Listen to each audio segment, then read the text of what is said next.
So I'm going to introduce our moderator. Our moderator is the Reverend Dr. Harriet Harris, who is the chaplain at our university. And we've been using the Chaplaincy Centre, as you know, and now today and tomorrow the exhibitions that there were in here are moved across to the chaplaincy. So it's really worth an opportunity to go and see. The chaplaincy is for people of all faiths and no faith.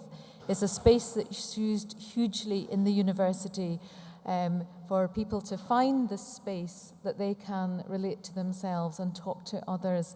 So Harriet, thank you for taking this session for us. Thanks so much, Liz, and it's a real pleasure to be involved in this such a broad and deep conference and theme, and welcome to the university from myself and the chaplaincy. We've got a wonderful range of speakers for this session, deepening our thinking in terms of faith, traditions, the humanities, and the arts. The speakers will come up one after the other. They'll say, as part of their speech, they'll introduce themselves and their work to bring you into what they're doing. And then after that, we'll have time for discussion amongst ourselves and with the panelists. But I would like to give a special welcome to our keynote speaker, Marcello Sanchez Sorondo, who is the Chancellor of the Pontifical Academy of Sciences and of the Pontifical Academy of the Social Sciences. Wonderful to have you with us. Thank you.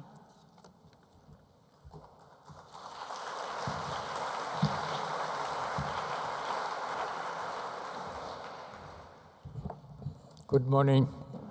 I am very happy and I thank for the invitation to be here. And really, I appreciate so much this meeting because it's for the first time that I see so many young people, and not only young people in the audience, but young people to speak and to teach. So this is fantastic because, of course, we hope that the new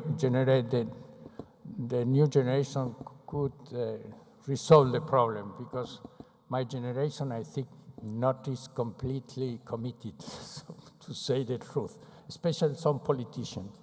So the message of, I was invited to speak about the ideas of the Academy. I am the Chancellor of the Academy of the Pope of the Vatican. That is a very old academy, both in 1963, and the leader was Galileo Galilei, and all the Pope recognized Galileo Galilei as a prophet. So this is different of something that we can hear or read in some history, but it's not the truth. The truth is that we recognize Galileo as a prophet and was the founder of our academy.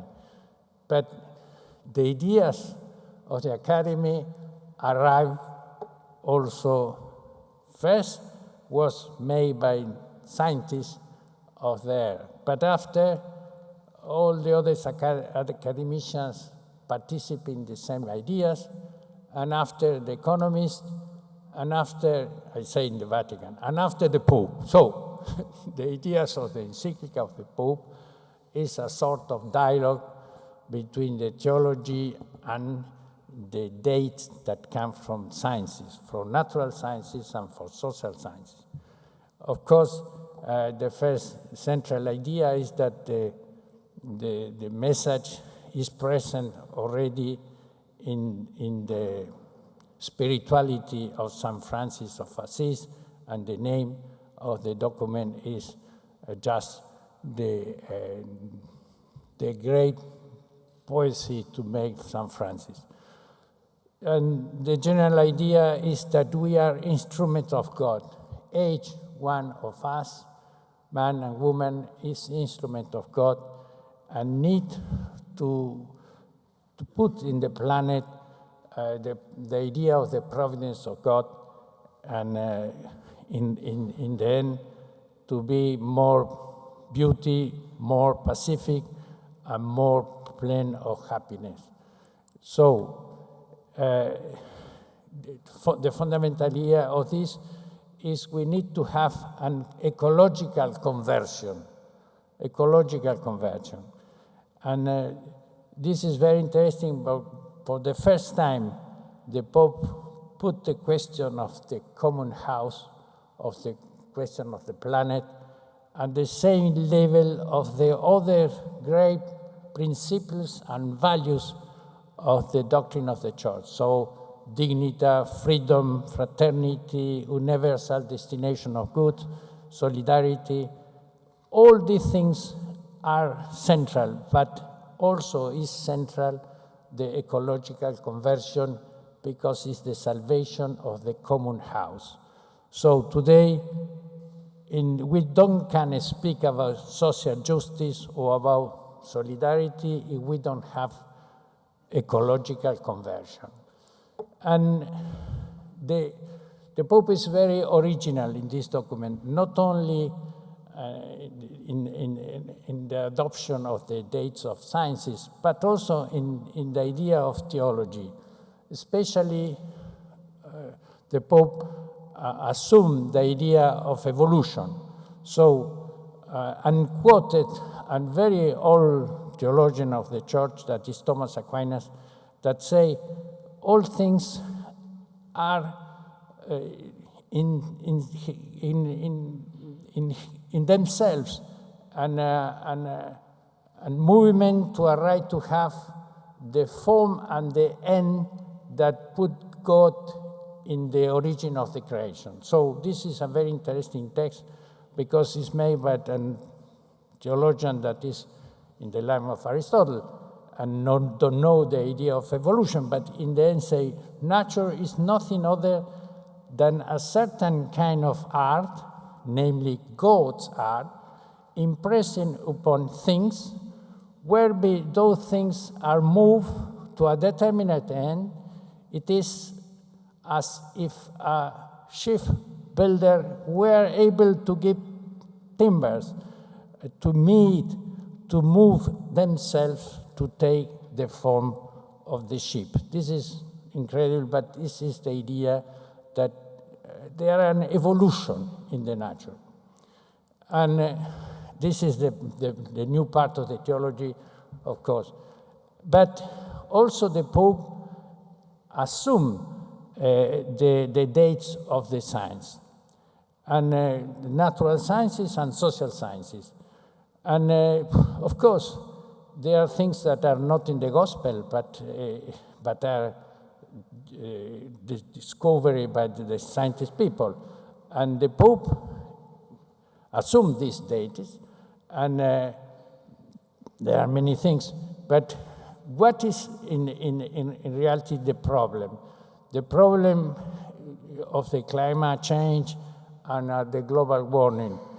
There are many causes, but in the end, he makes use of scientific notions that are not of course, in the Bible, but are important to understand the problem of the planet, and go on, and in the end, say that all these things are a cause. And in the crucial point, he say, there are other factors, such as volcanic activity, variation in the Earth, and in the axis of the orbit, the solar cycle, but a number of scientists' studies indicate that most global warming in recent decades is due to the great concentration of greenhouse gas, carbon, methane, nitrogen, oxide, released namely as a result of the human activity to use fossil material. So this is really a very clear statement, and really I know before to write this and to publish this, we have an incredible pressure from the lobbies that the encyclica tried to say things in a romantic way and not to say nothing concretely about the real cause of the situation. After, in the same sense, the Pope say, Laudato Si, so not only talk about the climate problems, which is not mentioned in the Bible, but also speak about the causes, about the solutions that we can have according to the scientific data and according to the feeling of the traditional knowledge that we heard here in the beginning of our meeting. So we have some coincidence about the lecture of the scientist people, about the traditional knowledge that have some feeling about the planet. So the problem, say the Pope, is aggravated, but the model of development based on the intensive use of fossil fuels, which is at the heart of the worldwide energy system. So this is a very strong statement that you can see in the paragraph 23. And of course, this was the statement that in the origin was put by the Academy of Sciences, and today is, I think all the scientific community agree in this idea. So this is a central question. And this is, we can say, the more important. Of course, there are other causes like deforestation and the other things that we hear in these days here, but really the central question to provoke for the Academy and for the Pope to provoke the global warming is the use of this fossil material. And if we don't change and we don't go to a new form of energy, it's impossible to change the situation. This is a real idea that we have. But what are the consequences of this? And so the Pope take also the consequence of social sciences. And the more important consequence is that the people to suffer the consequence of this use of oil is the poor people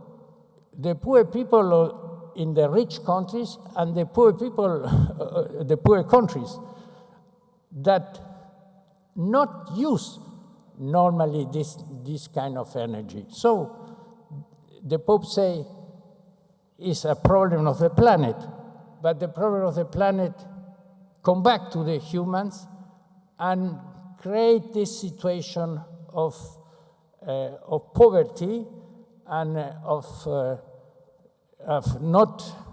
vulnerability of the people. So create, for example, migrations. And migration put people in a situation of vulnerability, and the Pope called this the globalization of indifference. And the form extreme of this globalization of indifference is the new form of slaves. You don't know, maybe, but today we have 80 million of people in a situation of vulnerability and in a situation of new form of slaves we call with the United Nations that say in the target 8.7 that we have new form of slaves that we need to eradicate, like the forced labor, especially for the children, like forced prostitution, like traffic of organs. And we have 80 million of people that suffer this situation today and are in connection with climate change, because climate change creates this vulnerability. So the Pope, each time to present the encyclica, say this is an encyclica about the planet, but it's also a social encyclica because the consequences of the planet are for the people. So the Pope say this is a clamor of the people and of the planet. So you know this situation, and the Pope say in the end is the cry of the earth and of the poor, and we need to make a solution at this. What are the solutions? The solutions are the integral ecology, the Pope called this. And I think for the first time in my history, we can say, we find here some kind of synergy between the United Nations and the program of the United Nations and the program of the encyclical of the Pope. Some kind of synergy, because, you know, when the Pope's speech in the United Nations in 2015 was approved by unanimity, the new objectives of the SDGs, and was really a sort of thing that was we not can hope, because I remember I was with Jeffrey Sachs, that is, as you know, near to the General Secretary of the United Nations. And after the discourse of the Pope was the votation and unanimity was approved the new objective of the sustainable development. So we can say there are a mutual influence between the spirit of the document of the Pope and the spirit of the United Nations. So, in some sense, today we are obliged, we have a new moral imperative to follow the ideas of this, the United Nations for these 50 years and the ideas of the Pope. So, both from religion and from the United Nations, in reality, we need to follow this idea that we can say the great umbrella is sustainable development. And especially, we need to resolve the new challenge of find the new form of energy, renew energy, and we have here a model of this, but we need to intensify this model. I think this is really very important, because if we continue to use this energy that comes from oil and carbon, it's impossible to change things. And we need to speak about this, because this is the more important cause of our situation. And we think, and this was the idea of the Pope, because we invited very different, in different occasions, religious leaders, and the first time we invited Muslims of the both traditions, we invited Jews, we invited Anglicans, Welby came with the Vatican and in meeting with the Pope, and also we invited people of the Bhagavad Gita, the religion of India, and all these people write a common document to say, in name of God, we need to declare the problem of the climate is a problem of the salvation of our planet. We need to declare this new form of slaves a crime against humanity, and we need to work together to defend this. So, for me, this is very important for all religions to know that it's not easy to pray together, because we have different ideas of God. We can put an accentuation in one thing, in one attribute of God, and another, and one idea, another idea. And the Vatican Council tried to create a movement ecumenic to see what are in common in our idea of God. But this is about God, and it's more complicated. But we need to act together, and separately, but also together, when is to defend the human dignity, the peace, the justice, and the common house. And for this, I am very happy to have these colleagues to represent different traditions of religion. And I'm very happy that the organizers are invited, these different religious leaders. And more we need to do this, because effectively today the religion, as all time, is important in the vision of the world, and we need to be together to defend the common house. And what could be, and I arrived, because I think more or less I arrived to my time, for this reason, the Pope Francis it many times speak about the Beatitudes.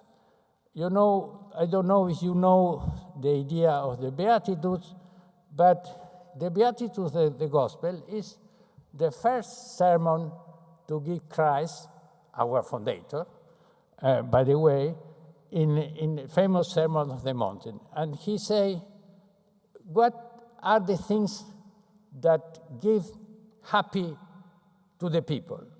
And the Lord said, happy are the poor in spirit, happy are the meek, happy are who mourn, happy are they that have hunger and thirst of justice, happy are the merciful, happy are the who are clean in their hair, happy are the people to suffer for the justice, and these are the people that are happy. And these people, to these people, God promised to have the possession of the land, so the land, and to be called children of God, and to be son of God.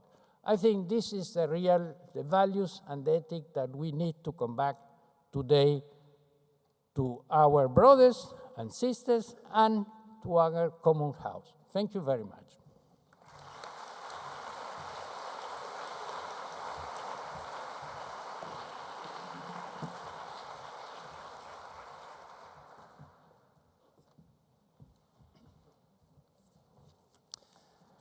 Good morning. My name is John Bell. I come from the west of Scotland.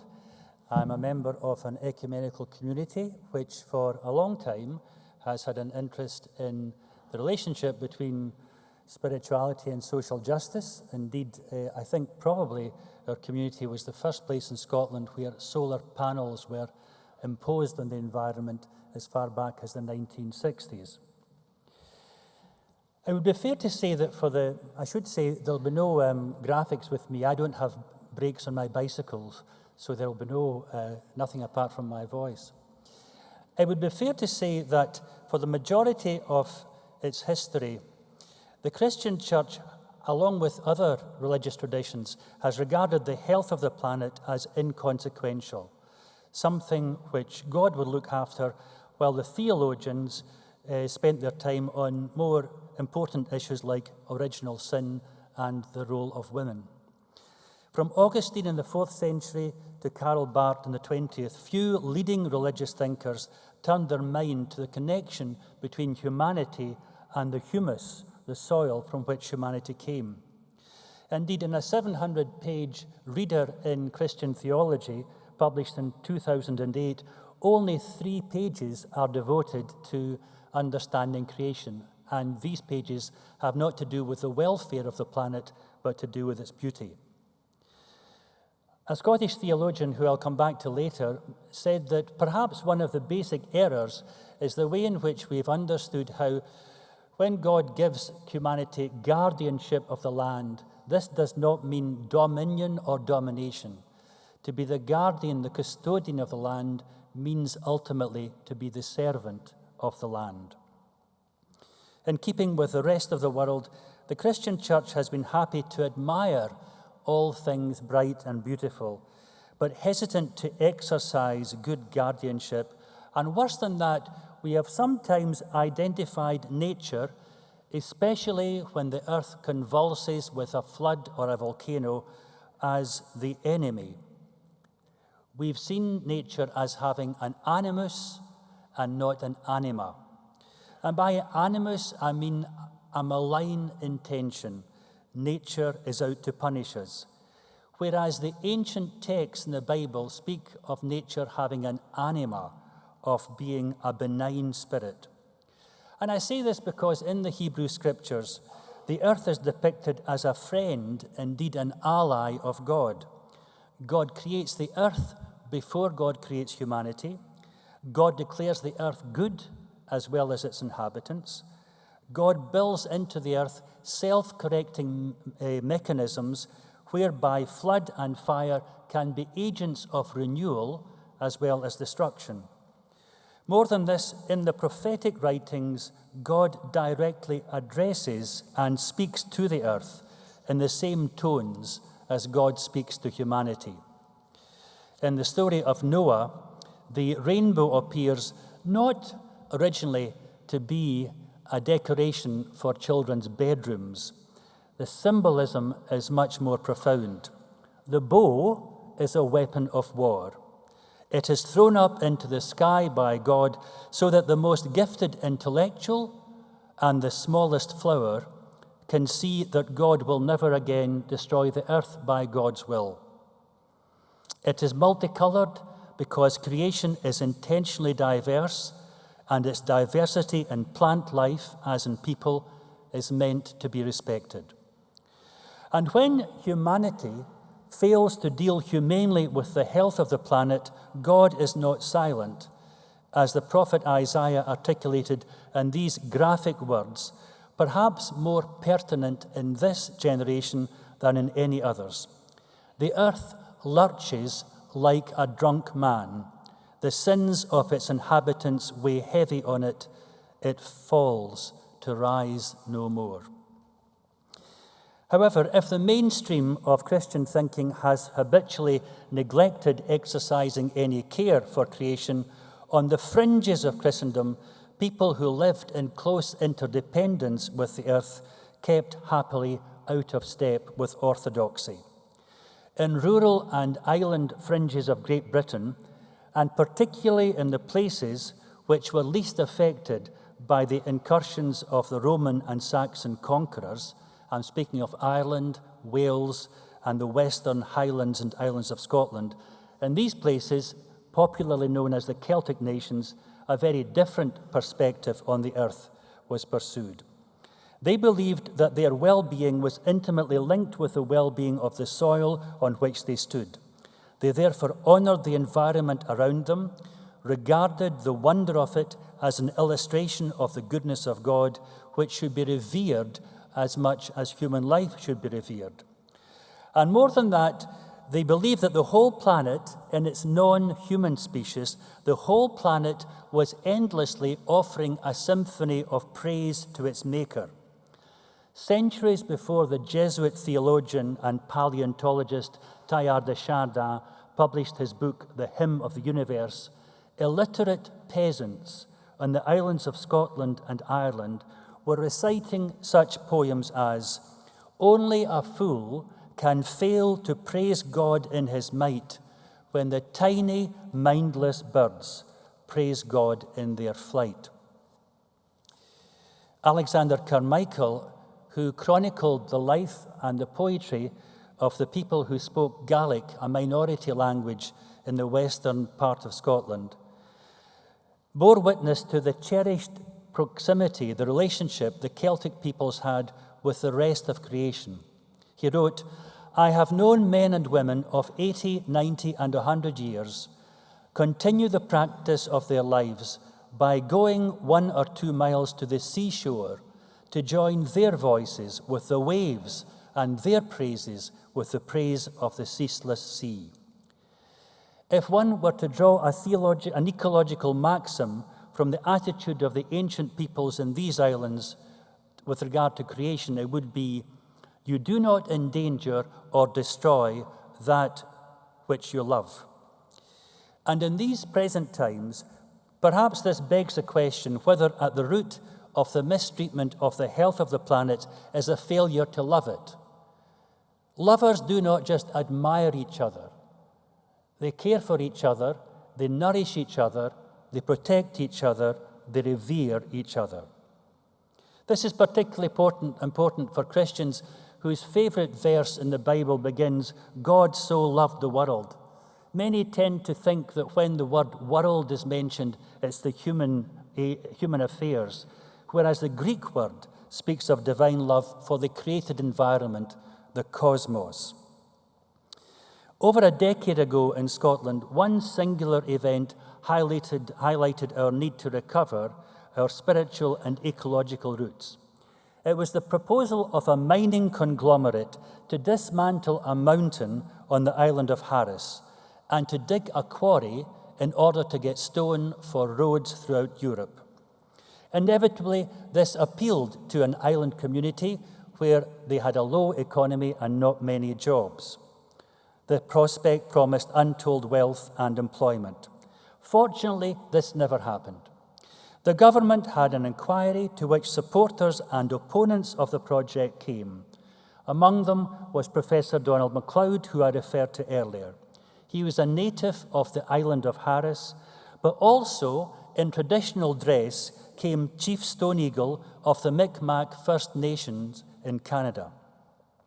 Stone Eagle knew the degradation which can result from a cavalier imperialist attitude to the integrity of creation.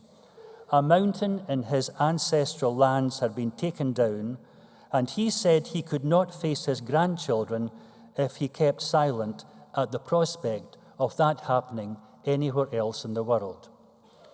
He was speaking at a time when in the west of Canada, another Indigenous nation was protesting against environmental destruction in these terms. The Creator made us caretakers of Mother Earth. Our goal is to protect Mother Earth from being killed. She has already endured too much.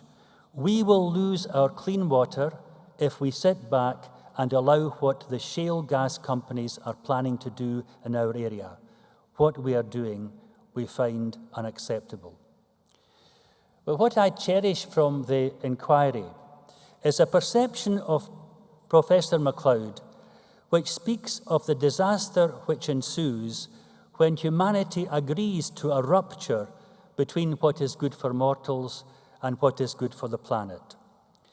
In his submission to the Super Quarry inquiry, MacLeod indicated that the intrinsic relationship between humans and the earth is not just a theological perspective, it has psychological implications. He said, rape of the environment is rape of the community itself. I can think of 100 places on earth, from the Philippines to the Arctic Circle, where people who love the planet would say amen to that perception. Thank you.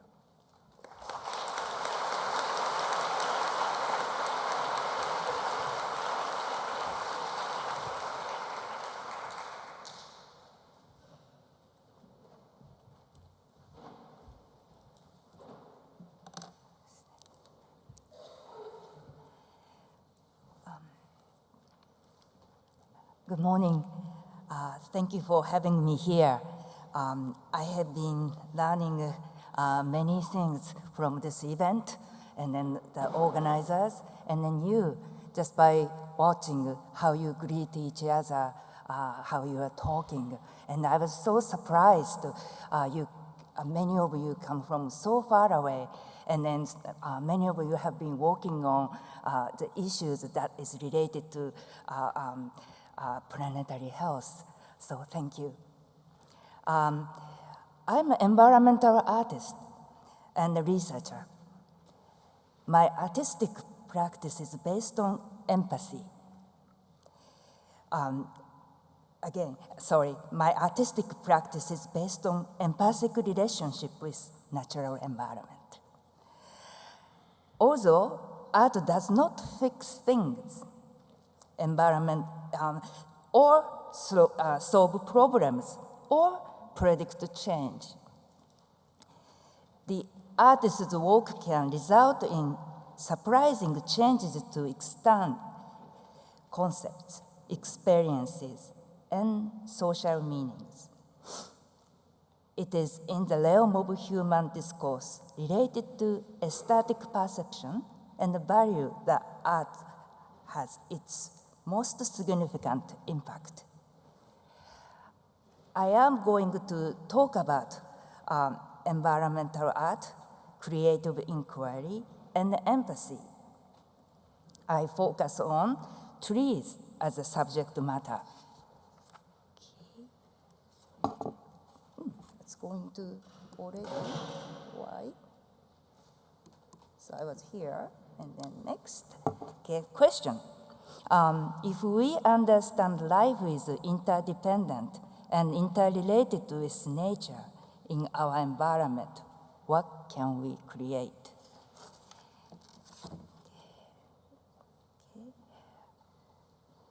I have heard this before. In the forest and woodland, I feel like trees are talking to me. A tree does not have a mouth like we do, or language like we speak. What makes us feel like that? And then what are they saying? Or is this just a misconception? If not, how do we explain? An old granny pine tree on a slope, I feel the strength. For 200 years or more, the tree has been holding the slope and earth. In its daily activities, physiological exchange occurs between the tree and atmospheric conditions such as light, temperature, moisture, oxygen, and then carbon dioxide. Carbon dioxide level deeply related to the planetary health. The Keeling graph in Mauna Loa shows the atmospheric concentration of carbon dioxide from 1958. The relationship between human and nature has been drastically changed since the Industrial Revolutions. The inclination was created by billions of humans, while the zigzag line is created by zillions of plants and phytoplanktons. In summers, they are more active than in winters.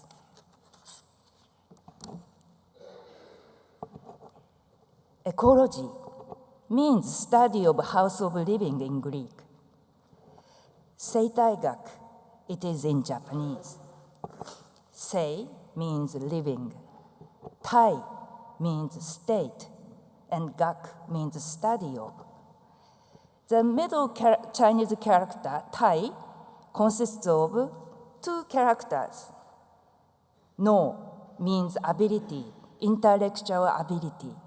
And then the bottom part is kokoro, means heart, empathy. Intellectual abilities are held by heart, empathy.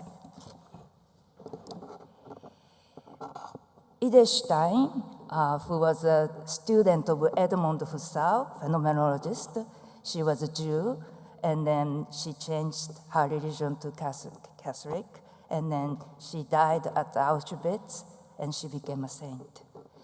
Stein said, empathy is an act of perceiving in which we reach out to the other to grasp her state or conditions. Empathy and sympathy are different. Empathy reaches beyond self-interest. When you are tired, ill, or unhappy, your family member and close friend may ask, what's wrong? Are you ill? Are you tired? Are you unhappy?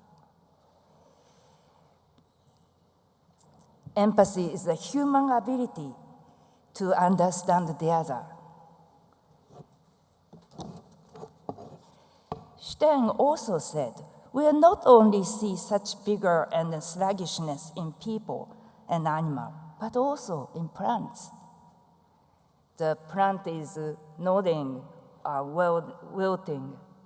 You know the plant is under stress. And then many people try to put some water because plant is expressing the state of its life condition. Stein's phenomenological concept, phenomena of life, is a sense of lived connectedness that is an awareness of the relationship between body, mind, and environment. Empathy can take an important role in creative inquiry process, curiosity, observing, questioning, experimenting, synthesizing.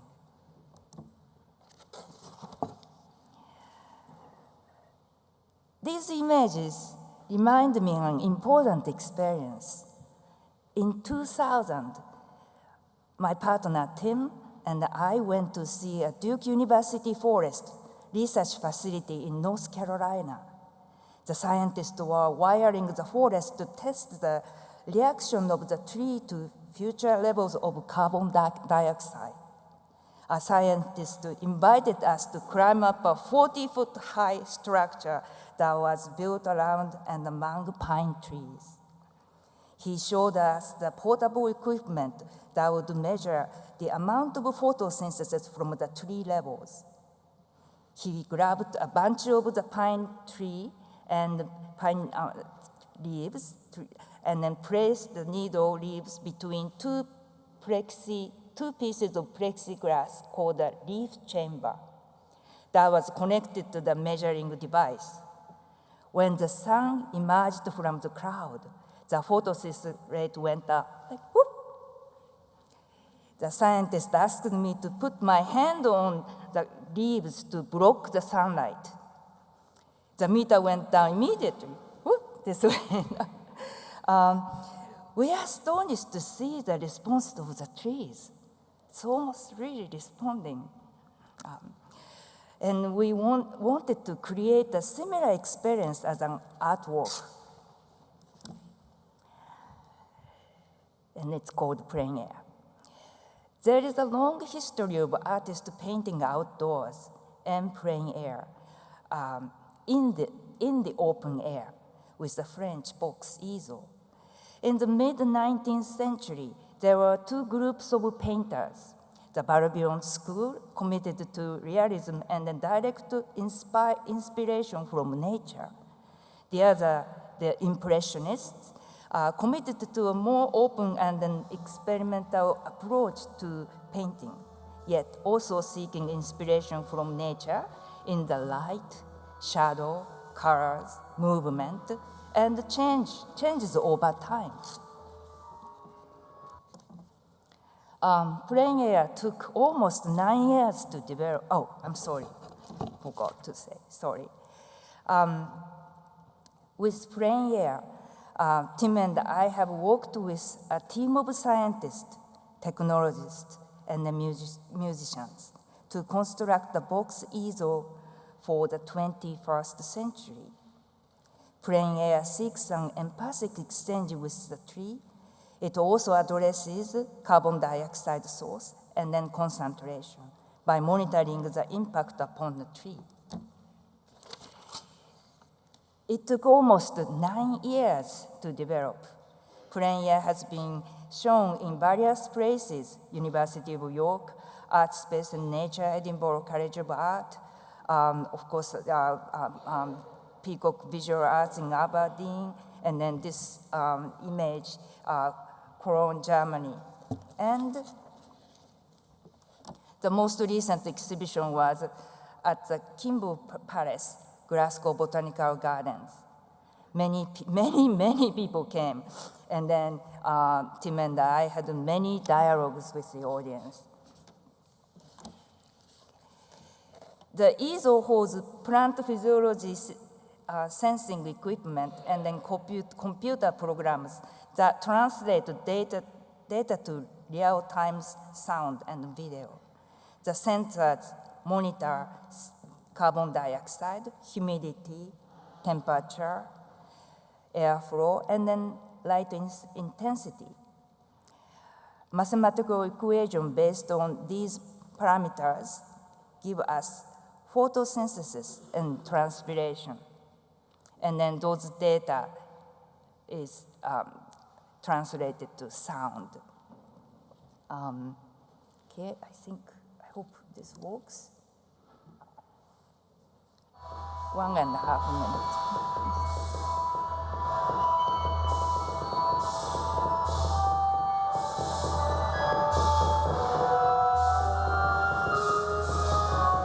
Plein air has 6 sound channels, kind of wobbling sound, woo, that's kind of light sound.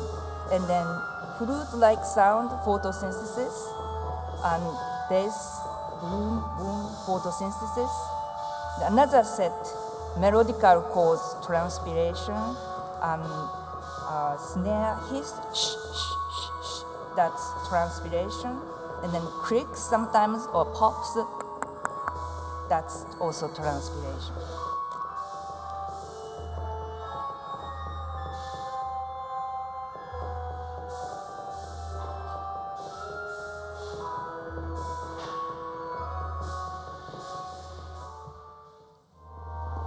The video screen shows an animation that would illustrate the physiological activities of a tree leaf.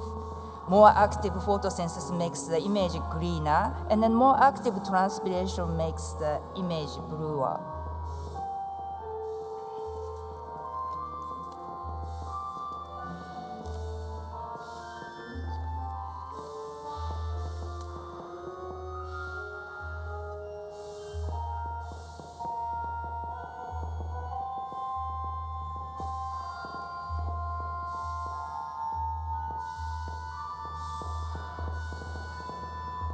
Transpiration goes up, up, up, so high pitch.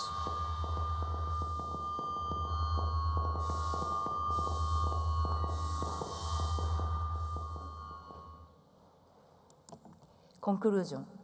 The Duke Forest experience was an epiphany and a sense of lived connectedness. It was an awareness of the relationship between body, mind, and environment. Plein air is used as a scientific instrument to extend a person's physical body and then perceptual ability. Plein air is intended to make us notice the trees' physiological responses to atmospheric change, such as light, temperature, moisture, and then carbon dioxide, that are invisible to our sense of sight, odorless to our sense of smell, and then silent to our sense of hearing.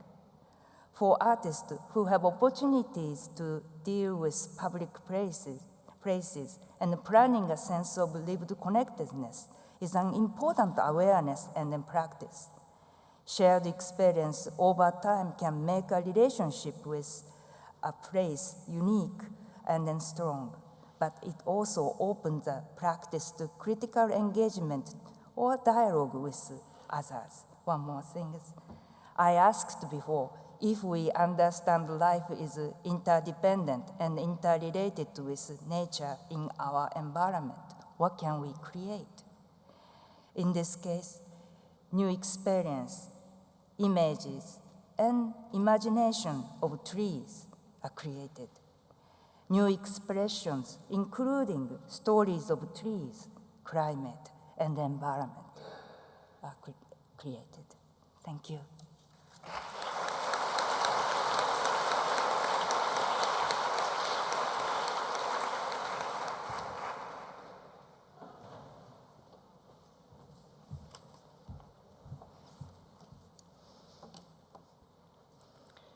Good morning.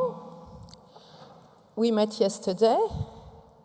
I'm Alice Audouin, chair and founder of Art of Change 21. We met yesterday and we played yesterday together. Some of you might recognize themselves on those pictures. Thank you for participating in our mask book project. Now you understand that waste can be upcycled and create nice work of art. And a journey will start with your portraits, with exhibitions, and so follow us, and it's just a start. I will show you many pictures by many artists very quickly, so you can have an overview of some, artworks dealing with climate change, biodiversity, and so I think it's great that you can see a lot of it, because in that way you will see that many artists are working today on those issues. Before showing them, just would like to say three little things. If you think about Renaissance was a huge success. It worked. This cultural shift happened. And it's because artists were embedded in it. And if we compare with the transition, the ecological transition we would like to have and implement today, maybe one reason of why it is so slow is that the artists are not enough embedded in it. Because there are accelerators of change, because there are change makers, we have to include them in all the dynamics. And you will be surprised to see how many artists are working with scientists and are even scientists themselves, like PhDs in biology, and they are in our journey, and it's great that an event like this give a part to arts and culture. Second thing, why are there accelerators of change? Because they are in the forefront of the future, and because they know how to turn consumers into citizens and accelerators of change themselves, because they talk to sensibility and to creativity. We have to all be creative to create a new world with less carbon dioxide and with another way of living. And for that, the creativity of artists will not be enough. It's the creativity of each one, its capacity to create a new world which will be needed. And artists can help to transform a man into an artist. Joseph Beuys, famous German artist, said, each man is an artist. Today, the idea is not to say, we need the artist. Yeah, we need to all be the artists of the new world. And the last thing is that you will see in all those examples that they provide solutions, concrete solutions. So if you work on some subjects, even very specialized things, artists can help you in your work. And many artists already collaborate with scientists. And we are here, Art of Change 21, to accelerate that kind of collaboration. So please contact us if you want to meet some of them. We know quite all of them. Olafur Eliasson, maybe the most famous artist today, put ice during COP21 in Paris. It represents what is melting, only every 100th of a second. So you imagine the volume and you can feel what is it. And you can touch this ice, which is talking about our past of the climate. Very, very famous artist, Marina Abramovic, she has just launched a new artwork, which is a virtual reality game. And the deal is to save her. We will drown her, or we will do something to prevent from sea level rising, because she's, in the water and she needs help. So it's a kind of artwork and game to push the awareness about climate change. And this is Michael Pinsky. This is a mark about sea level rising in London in a very long-term perspective. And, it shows you what could happen if we do nothing. Another so brilliant and famous British artist dealing with science, Mark Diane, can show that today animals, biodiversity, is dealing with a big package of waste and objects that we consume. The way we treat animals is very important in art, like this Banksy, art intervention in the streets with stuffed animals to talk about conditions in slaughterhouses and to try to push people to be vegan. And our diet pushes us to obesity, you said that yesterday, and some artists are working on that too.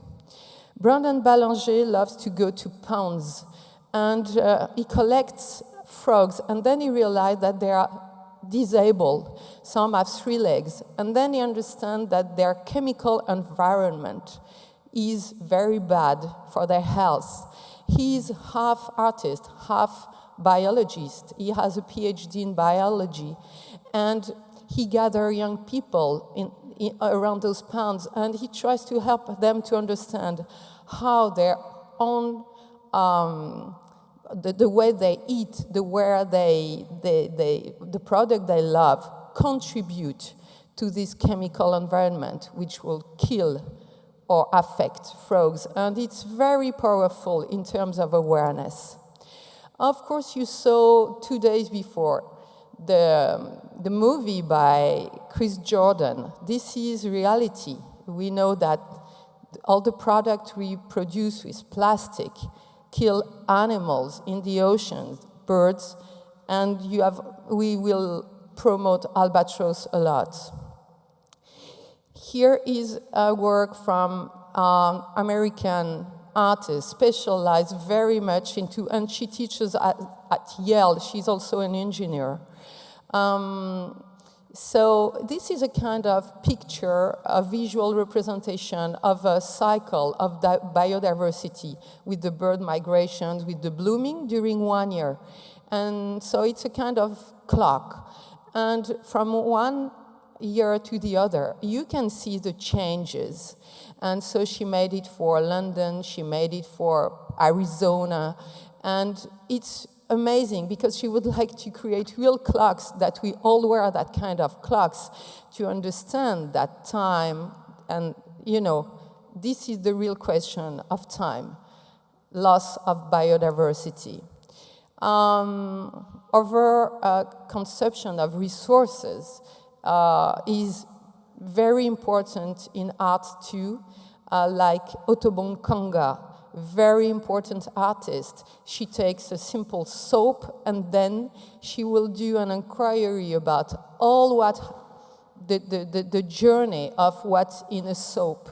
And then, of course, it's related to colonialism and all the history of how we got resources from countries and the inequalities which were embedded in it. Armand de Vries is an amazing old artist. He's a naturalist. He's a kind of savvy man. He knows a lot about nature. He walks a lot. And he loves to collect soil, plants. He's a half artist, half naturalist. And he organizes magnificent exhibition which showed the biodiversity, the diversity of soils and of nature. And he was in the Venice Biennale, last Venice Biennale, with an amazing things, amazing artworks. And as an artist, he shows what nature is in our richness. Jérémy Gobet, French artist, take dead coral, and he tries to revive it, like, no, let's not throw it. So he put colors to try to revive it in an artificial way. But now he's working with a French scientist specialized in coral from the Museum d'Histoire Naturelle, our Natural History Museum, and with a very old embroidery stitch, which is like a coral, and they put it in coral and they can revive it. So there is an experiment now about science with an artist about saving the coral barrier. And I work with him very closely. This guy is half shaman, half artist. His name is Marcus Coates, and you know, he knows how to put himself in the skin of animals, and here a deer. And he does art performances here in a nursery, in a nursing house. And it's amazing because he tries to express the essence, the spirit, and also the suffering of the deer, of the animal.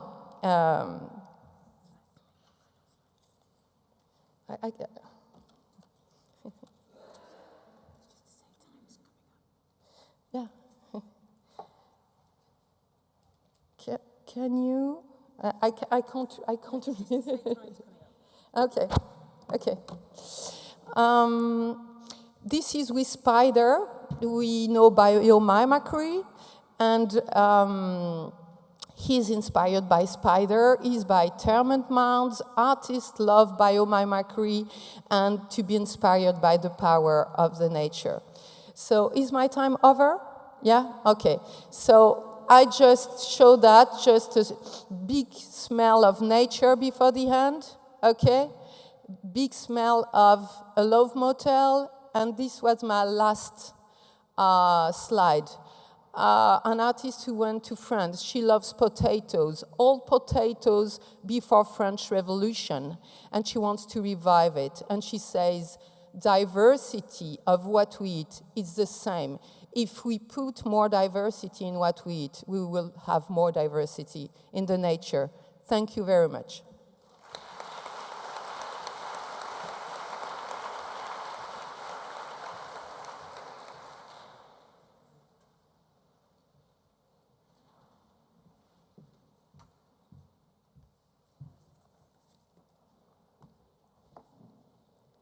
What's been apparent in this conference so far, and in this session this morning, is the interdisciplinarity of planetary health.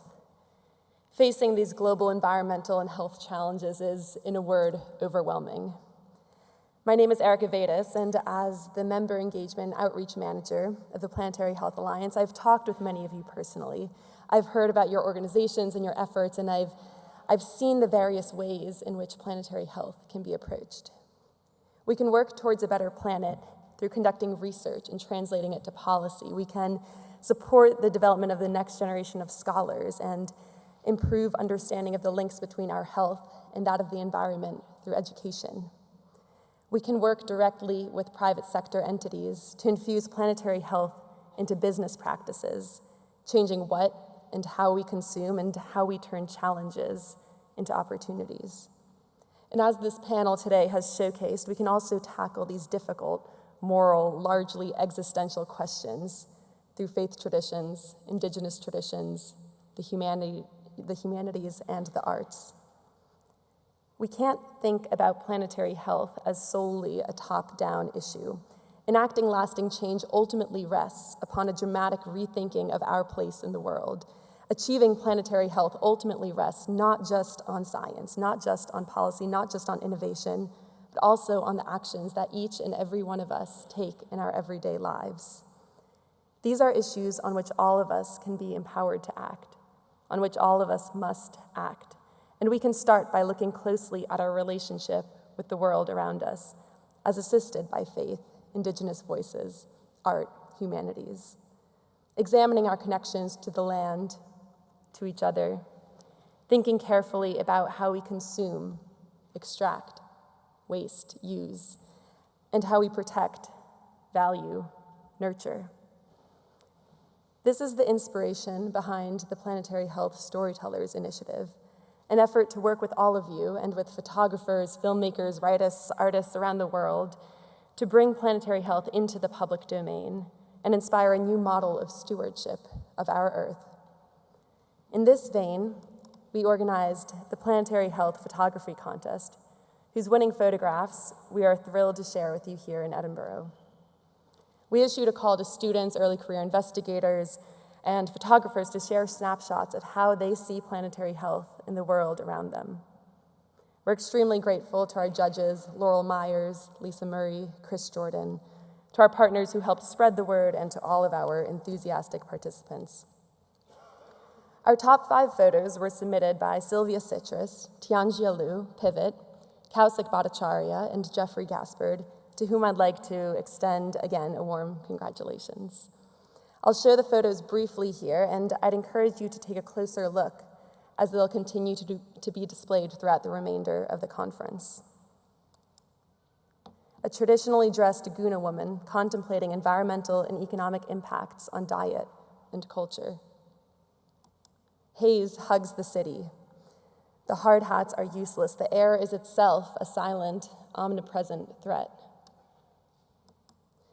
Carrying life-saving antibiotics through the fragile, threatened landscape in the wake of plague. Clumps of poisonous froth floating in the sacred Yamuna River. Fishermen contending with decreasing fish, rowing earlier, longer, farther.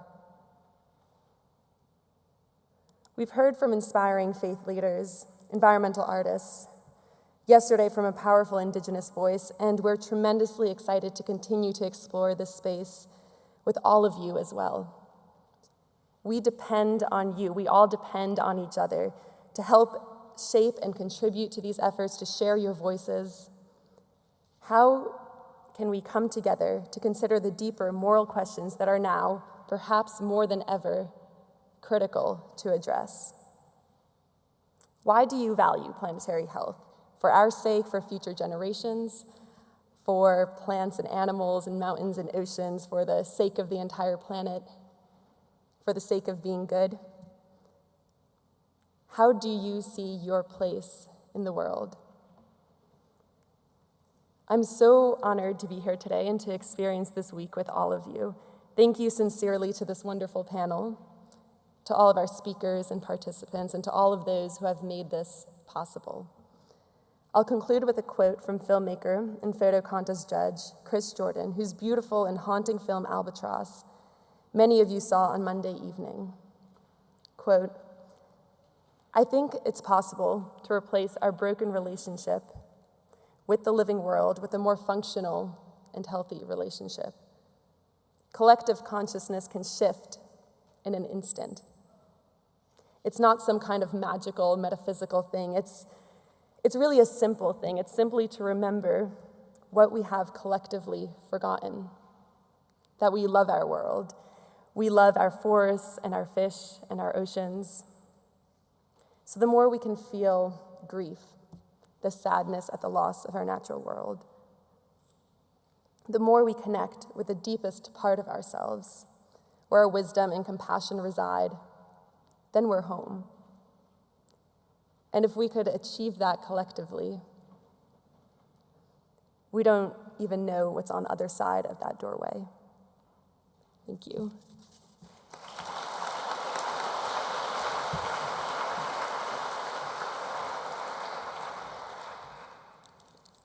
Well, a huge thank you to all our panelists. We've heard visionary talk from Marcello and John, inviting us to understand the integrity, the life-giving force within nature, God-given force, and the relationship between our treatment of the planet and our treatment of one another. And then in a pivotal presentation by Reiko, extending that sense of empathy, we're perhaps used to extending it in some ways to the world's poor and those who suffer most when we maltreat the planet. But Reiko is encouraging us to extend it further to the plants and creatures that are put under stress. And then we saw some very vivid artwork from Reiko and in the photographs from Alice and Erica. So there's an awful lot to ponder. How do we, as Reiko says, in a sense, extend our physical bodies in order to grow our perceptual empathy and tell new stories? So I'd like you just to turn to one another, perhaps in twos or threes, and say to one another what most struck you from the panel presentations in this session. And I'll give you just 2 minutes for that, and then I'll call us back to invite any questions to the floor, and then we'll break at 11:05 for coffee. Thank you.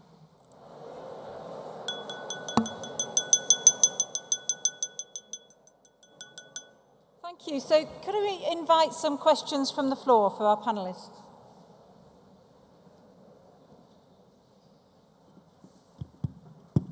I might have a question. So my name is Orno van Schijk, Maastricht University in the Netherlands. It was wonderful to hear from the global concerns that the Catholic Church has at the moment. So I was wondering, could you tell us a little bit more whether there is any communication of between the Catholic Church and governments, for instance with the Trump administration? Could you give us any insight?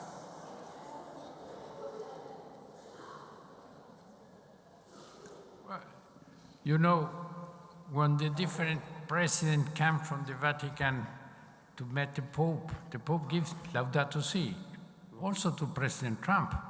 So this is the document. Mm-hmm. Okay. But any more communication?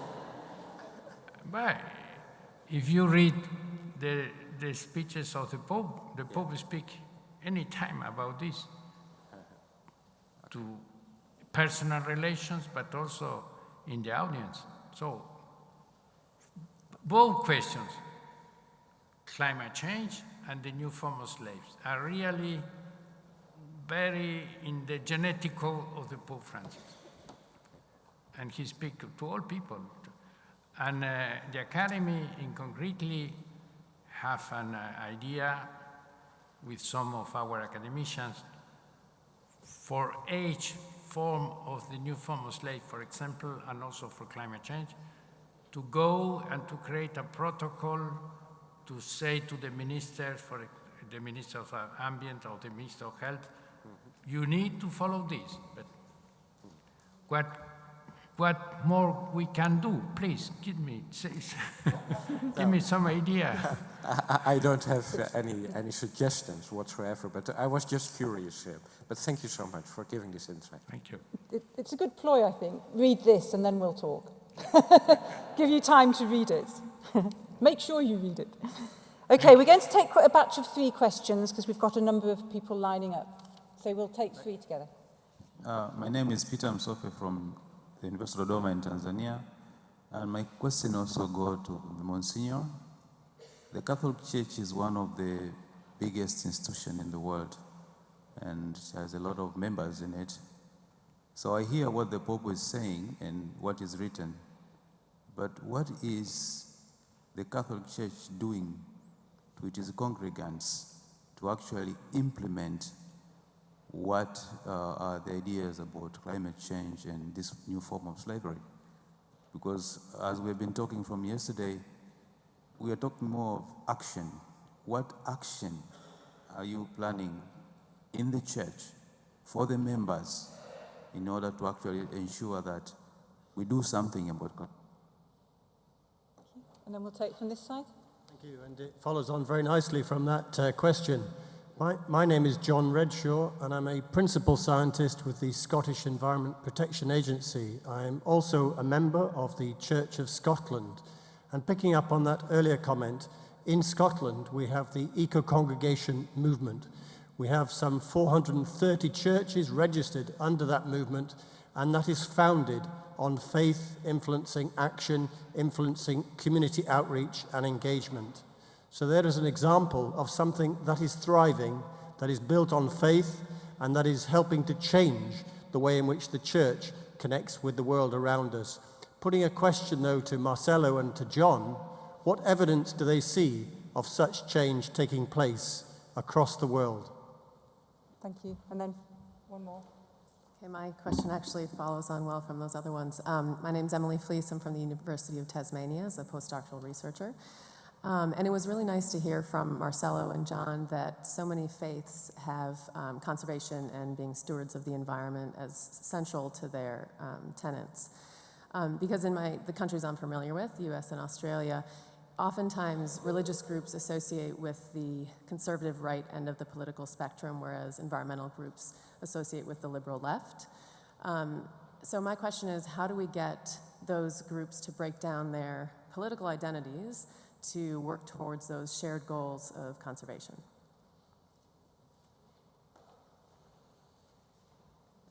Hi, this is Tina Chu from Taiwan, from the Tzu Chi Foundation. We are a Buddhist NGO, and even though I'm a nutritionist, our organization has been doing environmental protection for more than 20 years. And what we have done is we gather communities, members who are involved in recycling. And for 20 years, we have been doing a lot of recycling in our communities. And this recycled plastic are made into a lot of different materials that can be distributed for disaster relief, and also made into clothes and things that can be reused again. And what we have found that it's not only good for our environment, it's also improved the health of community members, and it's been really successful. I would be happy to share more about it if any of you is interested. Thanks. Thank you. We'll have, courtesy to you all, we'll need to make that the last question from the floor and give our panelists time to respond. Thank you.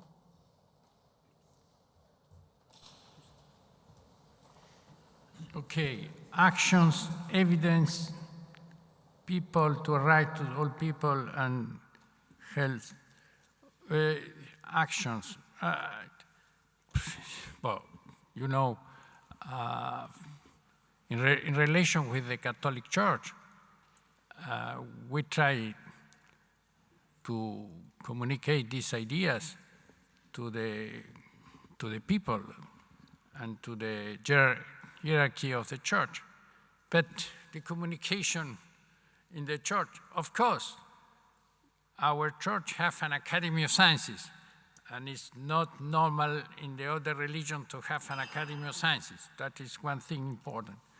But the communication of these ideas is not too fast as we want, because, of course, the people need to be convinced. For this reason, I think we hope in the new generations, because the people to have and grow with some ideas, it's not easy to change these ideas. This is one thing. And the other thing is the lobbies. The lobbies they are incredible force, incredible power, incredible money, and pay for confused things, and to not say the truth, invented the idea that the truth is not exists. These are real things that we have to combat every time. So, action. We try to do the maximum that we can. The Pope speak, and try to speak with all the different governments. But of course, it's not a direct governance, so it's not easy to arrive. Also, to arrive to the Paris is not easy, so we try to arrive, and we think that the education is the more important action, and this kind of meetings are very important, and I think this is one of the things that we need to do more and more, to be awareness of the problem and to present the solution of this problem. Evidence of the things that we do. Well, I don't know what more evidence we can say, but really the more important evidence is the work of the Pope. The Pope is completely convinced and committed to this.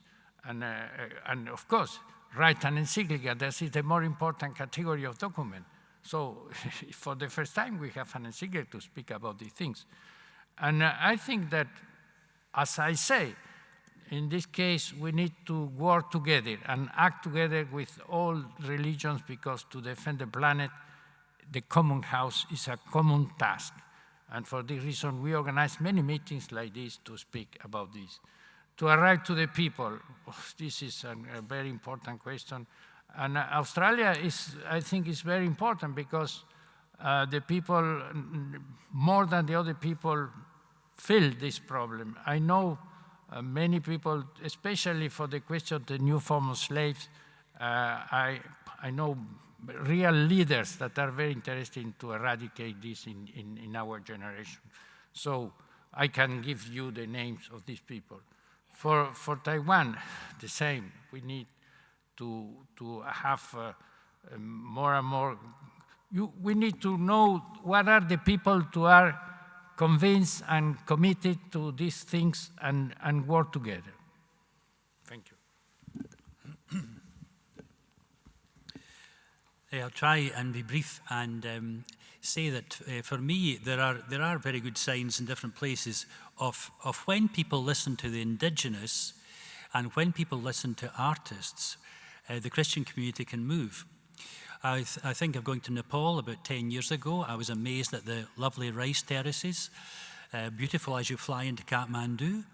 And then I talked to someone about how beautiful the landscape was, and he said, oh, you should have been here 10 years ago. Very different, because the farmers, the poor farmers, were invited by the agrochemical industries to take some fertilizer. And like a drug addict, they had a free sample, and then they got hooked.